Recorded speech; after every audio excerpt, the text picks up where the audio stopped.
예, 반갑습니다, 여러분. 할렐루야, 샬롬 하고 우리 함께 뒤에서부터 인사합니다. 할렐루야, 샬롬, 샬롬, 샬롬, 샬롬, 샬롬, 샬롬, 샬롬. 하나님 사랑합니다. 여러분, 주 안에서 사랑합니다. 사랑 참 좋죠. 사랑의 세레나데 아까 흘러나왔던 곡입니다. 우리 동영상 볼 때. 사랑 안에서 항상 끝까지 기억되려면 상대방이 나를 섭섭하게 했다 하더라도 내가 선배했을 때 끝까지 아름다운 기억 속에 기억나는 사랑이 될 것이다. 굉장히 내용이 하나님 말씀이죠. 사랑하라. 항상 주 안에서 우리가 사랑해야 할 줄로 믿습니다. 오늘 본문 말씀이죠. 복음 전파의 신비. 복음 전파는 정말 신비해요.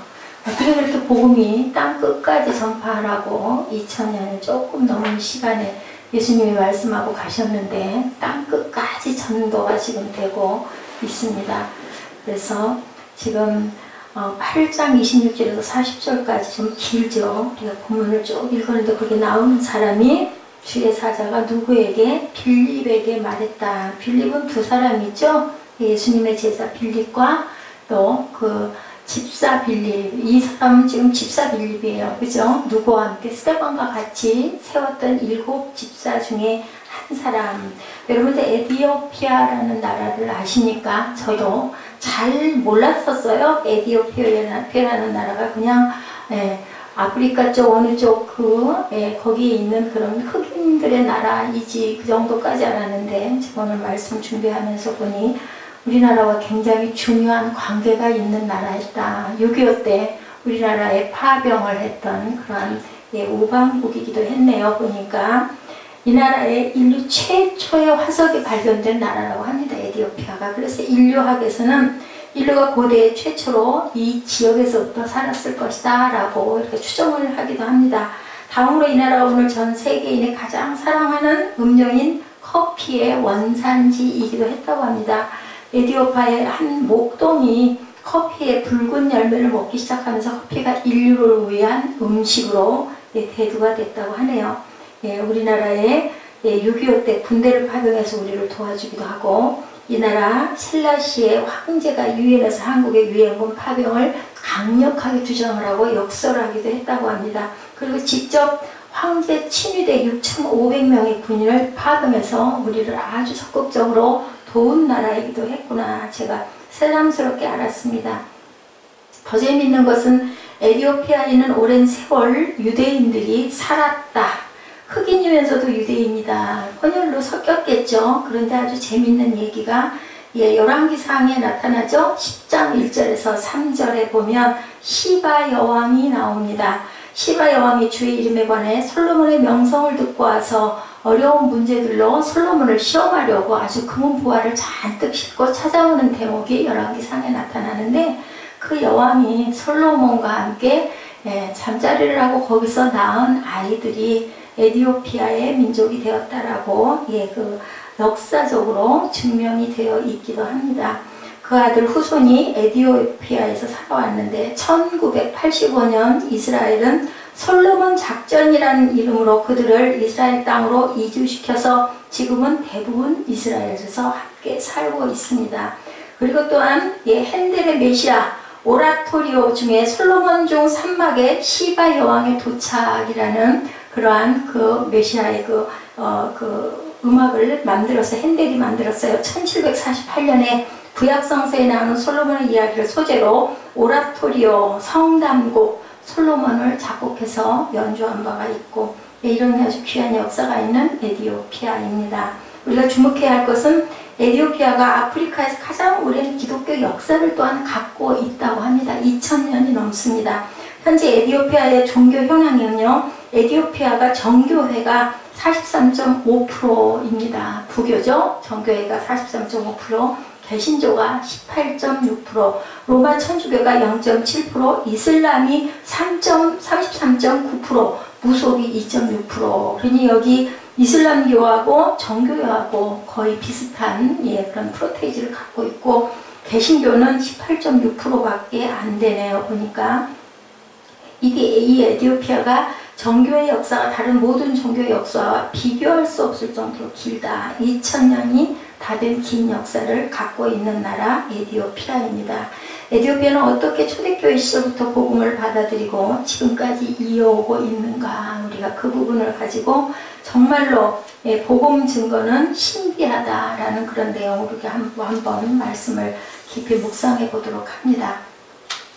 복음 전파가 참 신비해요. 우리가 전도를 받는 것도 그렇고 또 전도를 받아서 아주 특별히 은혜를 받는 사람들도 보면 뭐 멀리 갈 것도 없습니다. 저 같은 경우 아까 일부 예배 때도 말씀을 드렸지만 딱 한 가지 했던 거는 예수님을 끝까지 믿고 하나님이 내 안에 계시구나. 언젠가부터 제 가슴 안에 커다란 눈이 하나 계신다라는 게 딱 기도할 때 항상 느껴졌어요.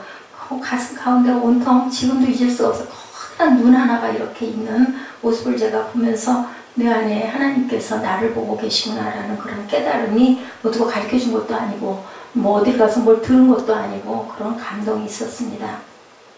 여기 이제 나오는 주인공 에디오피아 여왕 간다게가 나오죠. 모든 국고를 맡은 관리인 네시가 예루살렘까지 절기를 지키러 여행을 간 거예요.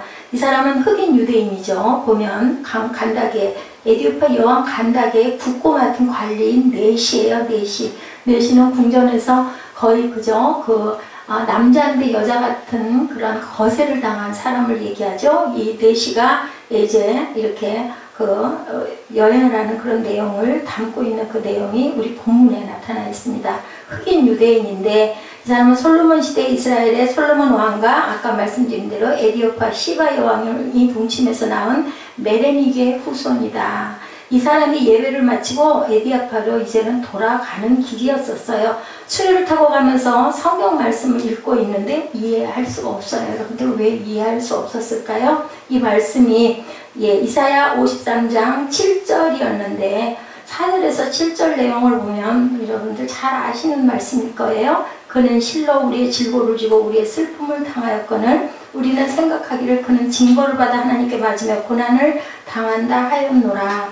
그가 찔림은 우리의 허물 때문이요 그가 상함은 우리의 죄악 때문이라. 그가 징계를 받으면 우리는 평화를 누리고 그가 채찍에 맞음으로 우리는 나음을 받았도다. 우리는 다 양 같아서 그릇 행하여 각기 제 길로 갔거늘 야훼께서는 우리 모두의 죄악을 그에게 담당시키셨도다. 7절이죠. 그가 곤욕을 당하여 괴로울 때도 그의 입을 열지 아니하였으며 마치 도수장으로 끌려가는 어린 양과 털 깎는 자 앞에 잠잠한 양같이 그의 입을 열지 아니하였도다. 이 말을 그 네시가 왜 못 알아들었을까? 저는 이 말씀을 가지고 묵상을 해봤어요. 예수를 받아들이지 못하고 예수를 아무도 전해주지 않고 모르는 거죠. 하나님은 알죠. 그죠? 유대인이니까. 하나님에 대한 열심은 아주 특심이죠. 그런데 이 내용이 누구예요? 이 구약의 이 내용 예수님이거든요. 그러니까 이 네시가 얘 도대체 무슨 말이야? 알 수가 없다. 이 7절 말씀 도대체 무슨 말이냐? 그가 누구냐? 저는 이랬을 것 같아요. 질문이. 그래서 그걸 가르쳐주고 예수님의 나타나신가? 예수님이 십자가에 돌아가심으로 우리가 구원을 받고 우리는 이제는 부활할 수 있는 영생의 몸이 되었다는 걸 아마 빌립이 전했을 것이고 그러다 보니까 물을 보니까 우리 본문 내용이죠? 물을 보니까 뭐 여기 물 있네. 여기서 세례를 받으면 안 될 게 없잖아. 그리고 즉시 세례를 하고 그리고 누가? 주의 영이. 여기 주의 영이라는 그 부분이 나타나죠. 사람이 한 게 아니라 26절에 보니까 주의 사자가 빌립에게 말하 이르되 일어나 남쪽으로 향하여 예루살렘에서 가사로 내려가는 길까지 가라고 얘기를 합니다. 29절에도 성령이 빌립더러 이르시되 이 수레로 가까이 나아가라. 어떻게 하라는 것까지 어떻게 해요? 구체적으로 얘기하시는 부분이 보이죠. 하나님께서 빌립에게 에디오피아의 네시를 만나라고 지시하신 거예요. 이게 바로 전도의 신비죠. 39절에 보니까 둘이 물에서 올라올새 주의 영이 빌립을 이끌어갔어요. 다른 데로 이끌어가죠. 하나님께서는 에디오피아의 네시를 에디오피아로 돌아가게 하신 내용이에요. 이 말씀 속에서 우리가 확인할 수 있는 것은 우연이 결코 아니다. 여러분들 예수 믿는 거 우연인 것 같으세요? 아니에요. 우리 김종국 형제 우리 애써 만난 거 우연인 것 같지만 그냥 내가 이뻐서 요즘 힘들어도 결혼해서 살래 선택을 내가 한 것 같지만 하나님의 역사하심이 분명히 있습니다. 우연한 일은 하나도 없어요. 세상에 보면 이 사건 속에는 분명한 하나님의 의도가 있었다라는 것. 특히 에디오피아에 복음을 전하고자 하는 하나님이 뜻이 있었다라는 것. 에디오피아 내시를 긍휼히 여기시고 그를 통해서 아프리카 지역에 하나님의 복음이 들어가게 하려는 하나님의 큰 뜻이 있으셨다라는 것. 또 나아가서 멀리 에디오피아에서 영적으로 죽어가는 흑인들을 구원하시기 위한 아주 원대한 큰 뜻을 갖고 계셨다라는 것. 이사야 55장에 그렇게 말씀하시죠. 내 생각과 뜻이 너희보다 깊고 높다라고 이렇게 말씀합니다. 하나님께서는 그 뜨거운 마음에 비상한 조치를 취하시죠. 이 사건은 복음을 전하는 사람이 현지에 가지 않고 복음이 전해지는 첫 번째 사례가 이 빌립을 통해서 일어나는 것이 보여집니다. 복음을 받은 사람이 자기 고향으로 돌아가 교회를 세우고 복음의 역사를 일으킨 첫 번째 사례였다. 이 사람이 돌아가서 이 아프리카에 자기 교회를 세운 게 바로 2000년 역사가 된 정교회의 그 시초였다라는 얘기예요. 예, 그래서 거의 30몇 %였다고 그랬죠? 40몇 %인가? 그 정도로 많은 43.몇 %였나요? 그런 숫자가 되었다. 역사가 가장 길다. 하나님께서 에디오피아에 복음을 전하시기는 하셔야 하는데 거기까지 갈 만한 여력이 지금처럼 교통편이 좋지가 않고 하다 보니까 영으로 부르신 거예요. 여러분들 성령의 음성 들어보셨어요? 예, 가라고 말씀하시고 니는 어떻게 해야 된다라는 말씀을 아주 꼭 필요할 때는 하십니다. 하나님께서는. 제자들도 성령 받은 지 얼마 되지 않고 예루살렘 교회가 이제 막 개척돼서 선교에 나설 여력이 전혀 없었을 그때 선교사 파송이 아니라 현지인의 방문을 통해서 거꾸로 복음 전파가 그곳에 와서 복음을 받아들이고 은혜를 받고 자기 나라에 돌아가서 교회가 세워지는 일이 그때 2000년 전뿐만이 아니라 지금도 일어나고 있다라는 것이 예, 그 관증에 나타나 있습니다. 또 있죠. 사도행전 16장 6절에 보니까 이 말씀이 있죠. 바울이 환상을 보죠. 그래서 아시아로 가려고 했더니 못 가게 막죠. 주의 성령이 막고 어디로? 유럽으로 가라고. 예, 그 부분에 말씀이 있습니다. 예, 성령이 아시아에서 말씀을 전하지 못하게 하시거늘 그들이 부르기아와 갈라디아 땅으로 다녀가 7절에 무시아 앞에 이르러 비두니아로 가고자 했을 때 예수의 영이 허락하지 아니하시는지라 무시아를 지나 드로아로 내려갔는데 9절에 밤에 환상이 바울에게 보이니 마게도냐 사람 하나가 서서 그에게 청하여 이르되 마게도냐로 건너와 우리를 도우라 하거늘 바울이 그 환상을 보았을 때 우리가 곧 마게도냐로 떠나기를 힘쓰니 이는 하나님이 저 사람들에게 복음을 전하라고 우리를 부르신 줄로 인정합니다. 바울이 디모데와 함께 2차 전도 여행 하던 중에 아시아로 계속해서 가려고 했는데 하나님이 성령이 나타나셔서 말씀을 하시는 거예요. 소아시아 전도하지 말고 이제는 유럽으로 가라. 그래서 엄청난 큰 역사가 유럽 전역에 일어나는 것이 나타나요. 이게 바로 하나님의 생각과 뜻이 우리의 생각과 뜻보다는 깊고 넓다라는 거죠. 이사야 55장 9절이죠. 하늘이 땅보다 높은 같이 내 길은 너희의 길보다 높으며 내 생각은 너희의 생각보다 높으니라. 하나님께서는 우리의 생각을 초월하세요. 제가 늘 생각을 해봐도 그때는 왜 하나님 그러셔가지고 저를 이렇게 힘들게 하셨습니까 하고 원망할 때가 많지만 시간이 지나면서 가만히 느끼고 깨달아 보면 이거보다 더 잘된 일은 없네. 그나마 얼마나 철행인가. 철행이 뭐예요? 하나님의 행동하신 거예요. 저는 그렇게 해석을 합니다. 한 문자가 아까 그 한문 부분 제가 올려놓은 거 개인적으로 또 보시기 바랍니다. 아주 한문의 글자가 그 뜻이 딱 하나님의 그 섭리가 그대로 그 한문에 나타나 있어요. 근데 그거 아이들 보여줬다가는 지우야 할까봐 말씀을 아까 에이브람 링컨으로 제가 바꿨습니다. 하나님은 그를 성령으로 인도하여 그의 노력과 함께 놀라운 조화를 성령으로 인도해서 지시하시죠. 지시하신 것을 받는 건 누구예요? 인도받은 사람이 받아야 돼요.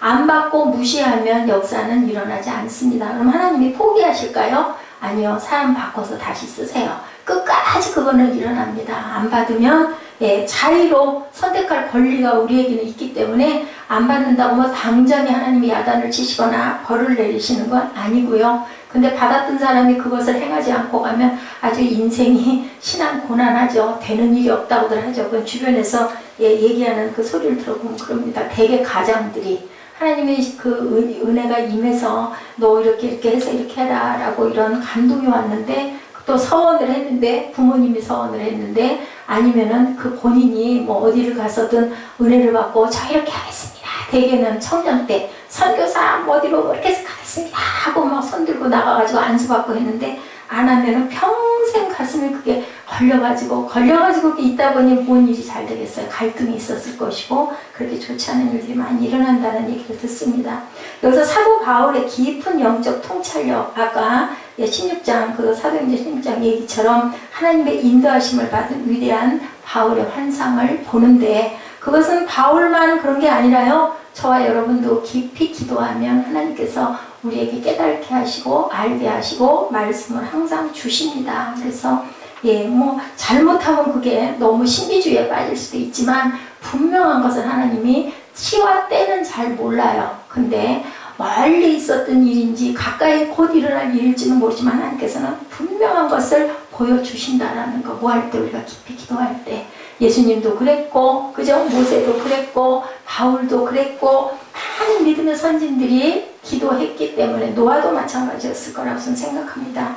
중국에서 이와 비슷한 사례 아까 말씀드렸죠? 지금도 이루어지고 있다. 중국 깐수성 란조 근교에 시천이라는 마을에서 일어난 일이라고 합니다.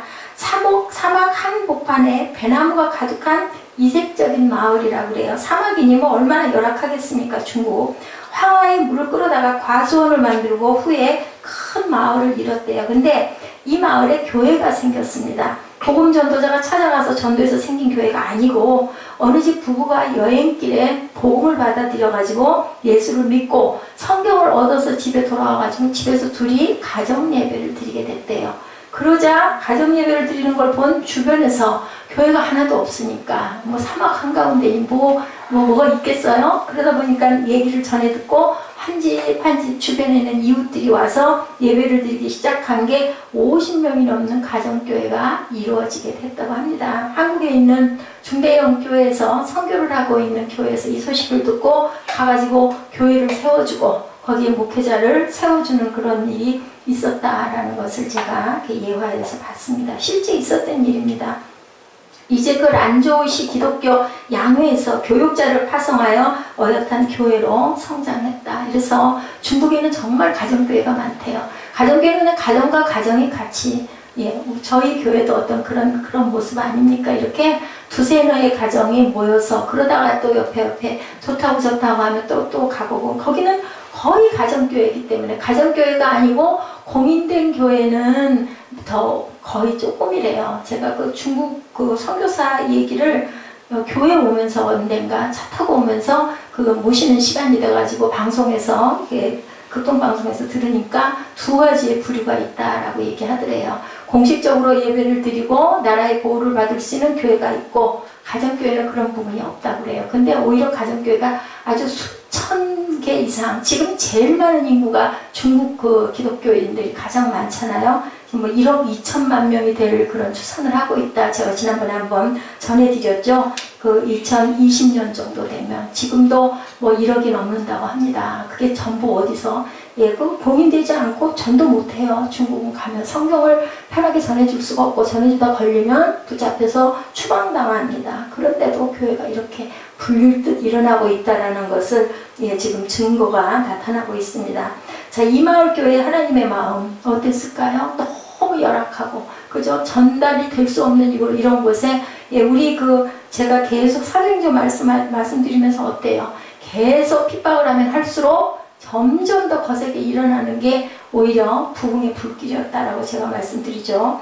비상한 방법으로라도 구원해서 한 영혼이라도 하나님께 돌아오게 하기 위해서 하나님께서는 오늘도 역사하시는데, 이사야 55장 8절이죠. 내 생각이 너의 생각과 다르며 내 길은 너희의 길과 다르느니라. 야훼의 말씀이니라 하죠. 이는 하늘이 땅보다 높음 같이 내 길은 너희의 길보다 높으며 내 생각은 너희의 생각보다 높음이니라. 오늘도 지금도 하나님께서는 복음을 듣지 못하고 불쌍한 영혼들을 향해서 계속 사람들을 파병하고 거꾸로 사람들이 이쪽으로 와서 만나게 해서 다시 돌아가서 예수를 믿는 사건들이 이렇게 많이 일어난다. 그런데 중요한 건 여러분들 준비된 사람을 쓰신다. 여러분들 준비되셔야 합니다.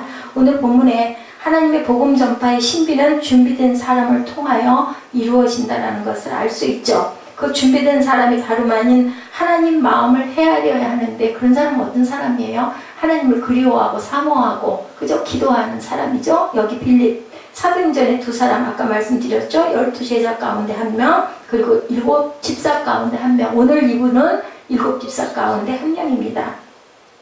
원래 빌립은 예루살렘 교회를 섬기기 위해 세움을 받은 집사였는데 당시 예루살렘 교회는 두 종류의 사람이 있었다라고 제가 한 2, 3주일 전에 주일 설교에 사도행전을 통해서 말씀드렸죠. 히브리파 유대인 원래 그렇죠? 원래 유대인, 그 본토에 살고 있던 유대인, 이스라엘 유대인, 하나는 헬라파 유대인, 이방 땅에서 모여들어서 그 예수를 잘 믿는, 하나님을 믿는 유대인들이 두 종류가 있었다.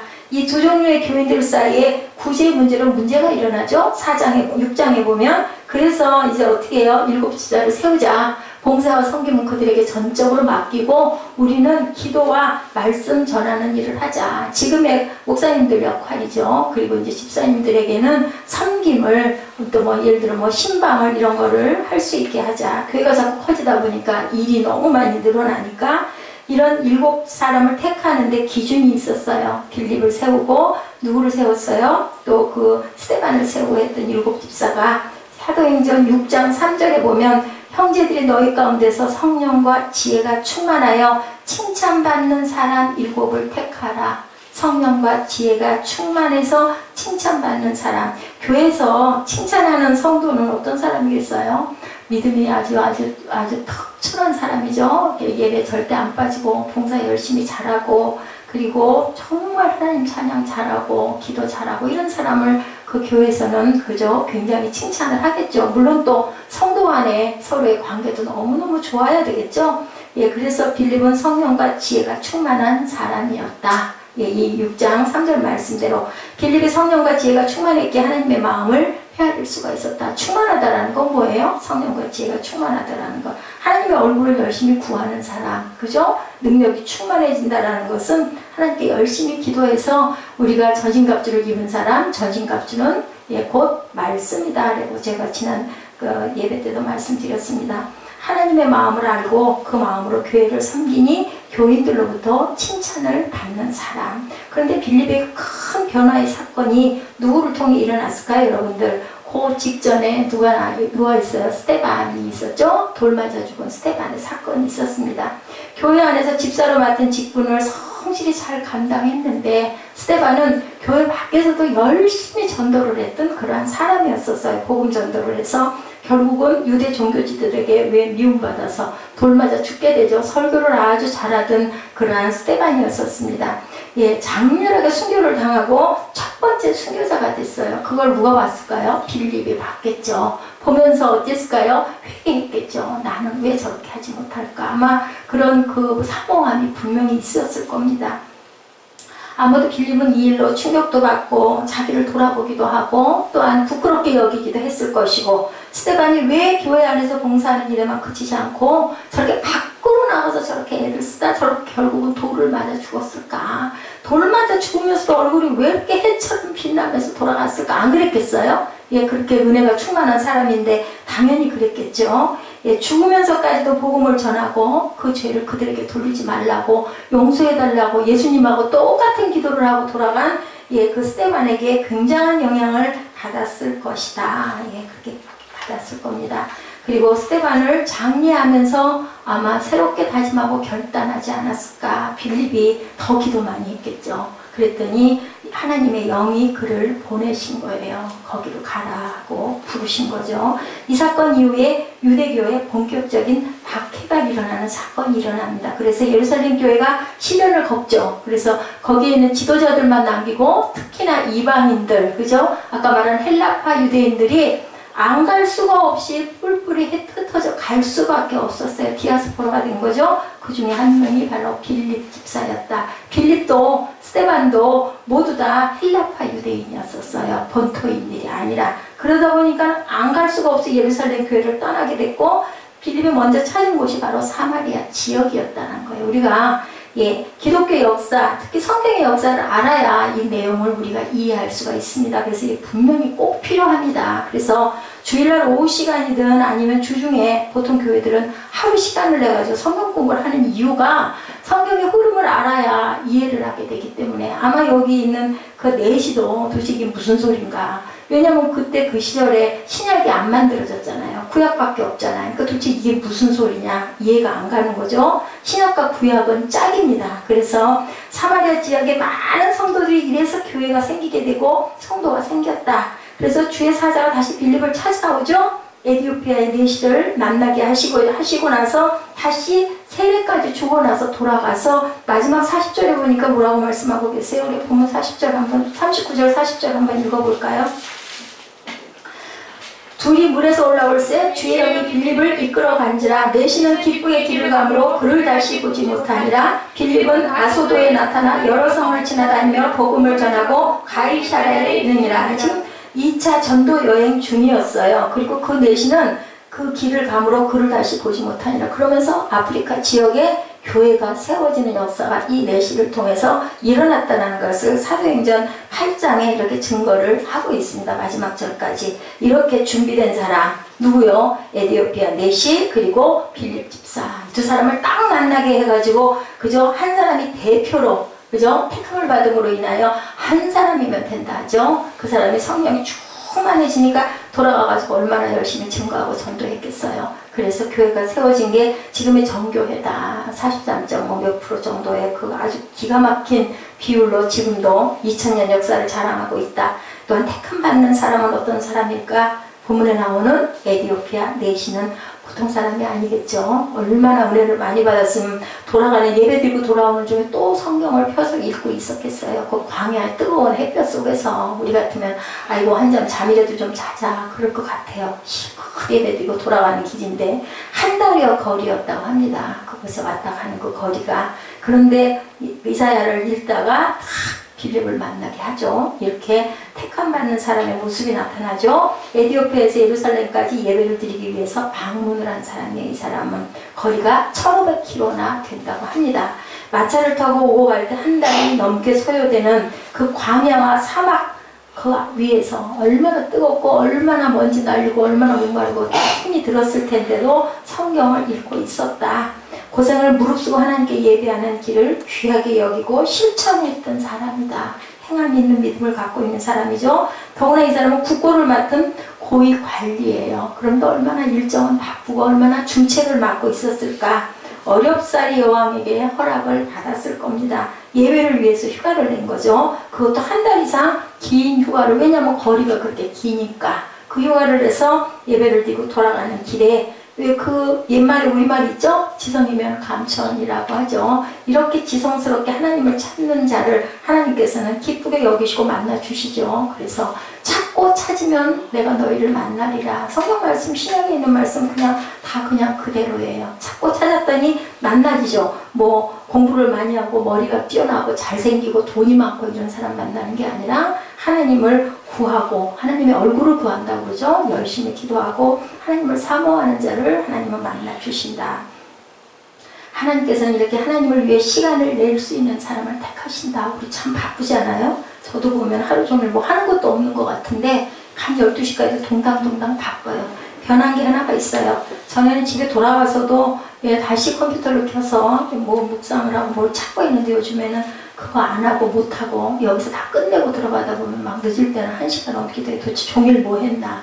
남들이 생각해보면 정말 제가 아마 느리고 둔한가 봐요. 어찌됐든 간에 별로 쉬는 시간 별로 없는데도 하다 보면 막 끝부분에 막 몰려서 집에 빨리 가려고 애를 쓰고 들어가면 또 들어가서는 들어가서대로 또 성격이 있다 보니까 이것저것 하고 헐레벌떡 하다 보면 막 그 2시 그냥 1시 반 2시 휙딱 넘어가고 그럼 좀 쉬고 싶더라고요. 요즘에는 또 그래서 좀 더 쉬다가 조금 좀 재밌고 싶다 쉬고 싶다 뭐 좀 재밌는 게 뭐가 없을까 잠깐 묵상하고 나면 그러다 보면 그냥 서너시 휙 그렇게 돌아가 버리고 그리고 다시 교회 나오고. 그런데도 그 일상이 다른 사람 같으면 그냥 일반인 같으면 뭐 재밌겠어요. 혼자서 그러고 다니는 게. 근데 저는 그게 너무 기쁘고 즐거워요. 하나님이 딱 내가 제일 잘할 거 시키고 계시네. 앞으로 내일 일은 알 수 없죠. 그것도 하나님이 알아서 하실 일이기 때문에 이렇게 하나님을 사모하고 찾는 사람을 하나님은 분명히 만나주신다. 못생겼어도 능력이 없어도 가난해도 만나주신 하나님이심을 여러분들 아시기 바랍니다. 빌립을 만나자 그 말씀에 대해 묻죠. 예, 말씀의 사모함도 있었던 내시였다. 그죠? 예배를 사모하고 말씀을 사모하고 하나님께서 이런 사람을 귀하게 만나주시고 쓰신다라는 것. 그야말로 사슴이 시냇물을 찾아 헤매듯이 말씀에 갈급했던 이 찬양 있죠? 예, 사슴이 시냇물을 찾아 헤매이고 갈급하나이다 찬양 있습니다. 말씀을 송이 꿀처럼 달게 받는 사람을 하나님께서는 택하시고 귀하게 그릇으로 쓰신다. 그뿐 아니라 이 사람은 예수를 믿기로 결단하자 즉시 세례받죠? 물이 있는데 안 될 게 뭐가 있습니까? 그 자리에서 세례를 받아. 근데 예수님 12제자 택하실 때 어떻게 했어요? 너 따라와 하면 그냥 무조건 즉시 따라갔죠. 나 집에 가서 이거 좀 정리하고 인사하고 올게요 하는 사람 하나도 없었어요. 제자들도. 이렇게 즉시 따라 나가는 거, 믿음의 행동, 이게 굉장히 중요하다. 하나님께서는 일찍이 이 사람을 주목해 보시고 택하셨다. 빌립을 통해서 이 사람을 세울 계획을 갖고 계셨다. 근데 우리는 아무도 몰라요. 저도 마찬가지예요. 항상 얘기하지만 전혀 꿈도 생각도 못했어요. 항상 그 얘기했어요. 다른 사람은 다 해도 나는 못할 거야. 어우, 말도 안 돼. 어떻게 내가 이 자리에 설 수가 있겠어. 근데 사모했어요. 너무 대단하고 너무 막 거룩하게. 그죠? 우리 초등학교 처음에 들어갔을 때 담임선생님 화장실도 안 갈 것 같이 막 대단하게 높게 막 이렇게 보듯이 저는 목회 하시는 분들 보면은 막 앞에 가면은 그냥 고개를 못 들고 이렇게 다녔어요. 왜 그랬는지도 모르게 그냥 그런 마음이 있었어요. 그런 사람을 하나님께서는 영혼을 구원해 주시고 택해서 쓰신다. 뭐 하는 사람? 잘난 사람, 똑똑한 사람 아니고 사모하는 자, 그리고 찾는 자를 쓰시고 행함이 있는 자를 쓰신다. 하나님의 마음을 이루시는 도구로 택함을 받은 그 기쁨과 영광은 아무런 그죠? 그 이유가 없고 하나님을 향한 그러한 그 열정이 있고 그리고 사모함이 있고 그리고 행함이 있는 자를 하나님께서는 만들어서 쓰십니다. 오늘 본문 말씀은 하나님의 복음 전파의 신비를 이렇게 보여주고 계시는데 이것은 하나님께서 그죠? 창세전에 택정하신 일이라고 성경에 말씀하고 계시죠. 한 영혼을 구원하기 위한 하나님의 신비로운 역사 속에서 하나님의 뜨거운 마음, 우리 인류를 사랑하시는 마음이 있죠. 죽어가는 영혼을 하나님께서는 한 사람도 악한 자까지도 그냥 두지를 못하시고 어찌하든 뭐를 통해서든 변화되기를 오늘도 기다리신다라는 것. 여러분들 빌립처럼 하나님의 마음을 담을 준비를 하시기 바랍니다. 그리고 또한 에디오피아 내시처럼 사모하는 마음, 갈급한 마음, 그 시냇물을 찾듯 그죠? 사슴이 갈급하나이다 라는 말씀 시편에 있잖아요. 하나님을 무엇보다도 사랑하는 역사가 뭐예요? 사도행전 29장이 그래서 여기저기서 아까 그 얘기했던 중국에 있는 그 섬에서도 지금도 현재도 2000년 전이 아니라 일어나고 있다는 것. 여러분들 하나님과 나와의 관계가 정말 사모하고 사랑하는 어떤 그 아가씨 하나가 아름다운 핀을 쇼윈도에서 봤어요. 그래가지고 너무 그 핀이 이뻐서 들어가서 물어보니까 핸드메이드예요. 엄청 비쌌대요. 그러면 자기 용돈을 몇 달 만에 탁 털어서 그걸 하나를 사고 그 윈도우 앞에 지나갈 때마다 또 새로운 핀들이 또 있지 않겠어요? 너무 이쁜 거예요. 너무 갖고 싶은 거예요. 어떻게 저렇게 예쁜 핀을 저렇게 만들 수가 있을까? 하나밖에 없는 핀, 그죠? 그 사람 손을 통해서 나오니까. 그래서 그 자매가 그 상점을 자꾸 방문해서 구경하고 하다가 그 핸드메이드 그 공예를 가진 그분에게 사사를 받기 시작을 해요. 나도 이걸 좀 배우고 싶습니다. 해가지고 사사를 받으면서 그 만드는 사람이 청년이다 보니까 청년하고 이 자매가 계속 이걸 만드는 거를 배우고 가르쳐주고 하다 보니까 둘이 사랑하게 됐대요. 그래서 결국은 어떻게 했어요? 그 핀을 만드는, 그 이쁜 핀을 만드는 사람의 아내가 됐어요. 아내가 되고 나니까 이제 핀을 사랑했을까요? 핀을 만드는 사람을 사랑했어요, 여러분들. 그러다 보니까 이 자매는 핀도 갖고, 사랑하는 남군도 갖고, 얼마나 좋을까요? 하나님의 나라의 역사입니다, 이것이. 우리가 예배를 드려야 내가 할 도리니까 해야지가 아니라, 하나님 너무 사랑해요. 할 때 하나님께서는 더해서 모든 것을 더해 주신다라는 것.